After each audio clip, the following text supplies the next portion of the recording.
Hey everyone, today I'm going to be sharing with you some study tips that you can use for school. So right now, if you're at school in Australia, you're probably starting to get ready for exams. I know I am anyway, and we all want to pass our exams with flying colours, and I know studying isn't the best thing in the world, but if you want to pass, it will be best to study so that you're well prepared for the exam and you have a better chance of passing. And so I'm going to be sharing with you 5 tips that you can use to help you if you're lost when studying for exams, and hopefully you'll get an outstanding result. So let's get started. Okay, so tip number 1 is to memorize terminology and formulas before bed. So if you have access to like a course document or just some study notes or a study pack or whatever, just somewhere where you can access the terminology and formulas that you have learnt in whatever course that you're doing. And something that helps me is to just go over them, read them aloud as many times as you need to until you can remember it without looking at it, and then just write it down, whether it be typing it up or writing it down by hand, just so that it sticks with you in your brain and you'll remember that as specific terminology or formula for your exam. And especially if you do it right before you go to bed, because when you're winding down, less stuff is on your mind, so that thing you've learnt will be towards the front of your brain, and when you wake up in the morning, you're more likely to remember it because your brain wasn't cluttered with all that other stuff on your mind before you went to bed. I don't 100% know if that's how it works, but for some reason, trying to memorize something before bed actually works, and it's particularly useful if you're trying to memorize stuff to help you for an exam, because it works. Tip number 2 is to revisit your old assignment feedback. So if you're able to, go back to all your old assignments, whether that be online or on paper assignments, and just take a look at what feedback you were given on the assignment and how you were marked against the different criteria or rubric, whatever it's called, and take a look at what your teacher has said that you need to improve for next time, which will be useful information on the exam, because if you remember what you need to improve in the context specific, you'll think about it during the exam and hopefully be able to apply that feedback to do well in it. For example, if a certain part of your assignment was too generic and similar content like that is going to be on the exam, then come up with a strategy on how you're not going to make that response so generic and what you can do to include enough information in your answers as well as relevant information as well. Again, this all depends on the type of exam you're taking, so if you just missed some steps when calculating formulas, revisit those on how to do those exactly and apply them in the exam just by practicing them over and over again beforehand.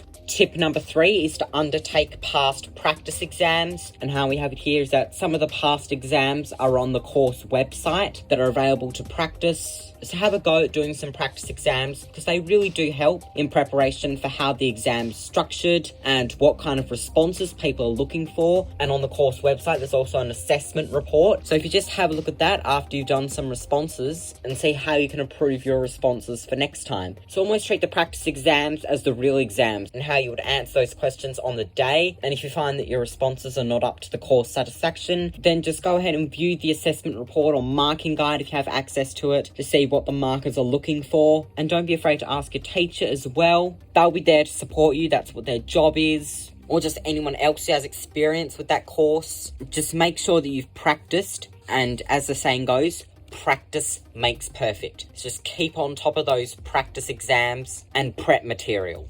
Tip number 4 is to put distractions away. And we've all been there. You're studying, you see your phone nearby, you receive a notification, and you want to check out that notification because otherwise it's just going to be lingering on your mind. And even if you pick up your phone just to check that one notification, you're bound to get distracted by other stuff on your phone. And look, it's great and all to have some relaxation time, but you're studying here. You don't have time for distractions. Time is of the essence. Once you've wasted time, you can never get it back. So just take a sec to stop and put your distractions away before you even begin studying. Put your phone in another room or out of arms and eyes reach so you're not tempted to go grab it. And for extra precaution, put it on silent so if you hear it buzz or whatever, you're not tempted to go and check on it. Unless there was an emergency that required your attention, in which case that would be an exception. But if you can go without your phone, do, because that's probably the number 1 distraction amongst all school students when studying. Or even if it's some other gadget, just just put that away as a thing you're determined to do is study. So do so. And if you have distracting family members or friends, just inform them that you need alone time and to only distract you for emergencies, in which case you would have to abort that. But ask for some alone time, because you want to be prepared for those exams, right? So the less distractions you have, the more likely you are to focus on your studies.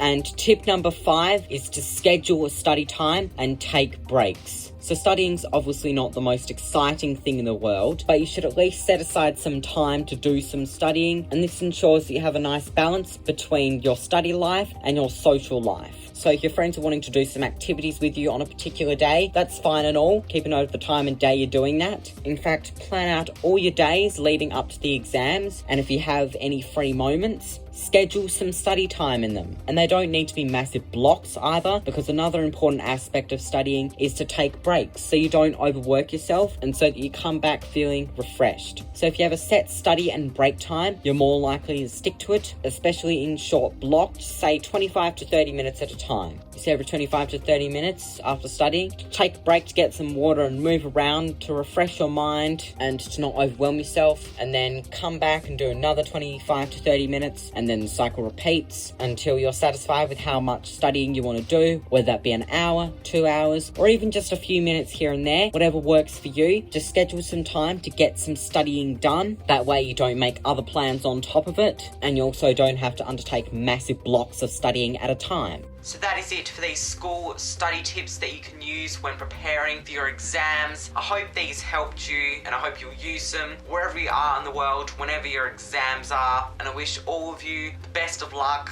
with your exams. You got this. I hope that you all do amazing. Just do your best, give it a go, and it's a whole learning experience. But I hope you all enjoyed this video, and if you have any requests for videos where I just share some helpful tips on any sort of subject really, then please leave them down below in the comments. Thank you all so much for watching. Be sure to give this video a like if you enjoyed, and subscribe and hit the bell so you don't miss any new videos. So, till next time, in my next video, I shall see you then. Goodbye.